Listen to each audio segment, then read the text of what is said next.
story, continuing coverage of the Dante Lucas murder trial. He's accused of killing Kelsey Schelling in Pueblo. And today, News 5 learned a witness for the prosecution, Roxanne Martinez, was murdered last week in Denver. And she was expected to give bombshell testimony.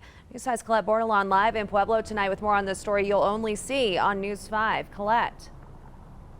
The Pueblo District Attorney confirmed to our Denver partners that this witness was going to testify about a confession that Lucas gave her where he admits to murdering Schelling.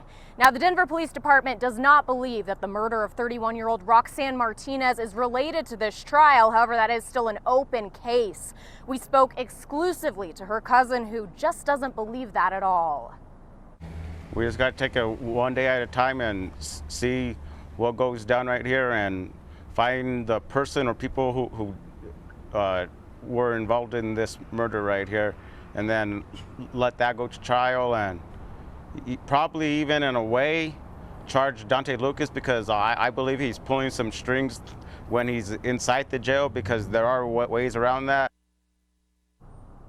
Neither the prosecution or defense could comment on the murder of Martinez. We'll be waiting for updates from the Denver police. Now let's get to what we heard in the courtroom today. If you've been following this case closely, you know that Kelsey Schelling disappeared 8 years ago after driving to Pueblo to see Lucas. Her body has never been found. Originally, this was a Pueblo police investigation, but a lawsuit was filed by Schelling's family in 2016, and the case was handed over to the Colorado Bureau of Investigation.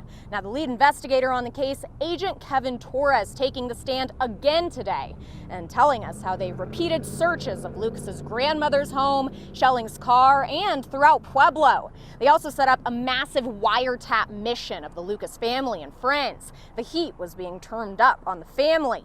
Then in November of 2017, Lucas bought a one-way ticket to Phoenix, and while his bag made the flight, Lucas never got on the plane. He was placed in custody while at DIA. Agent Torres is back on the stand tomorrow morning. I'll be here first thing. I'll also have a recap of my notes live for you on Facebook later tonight.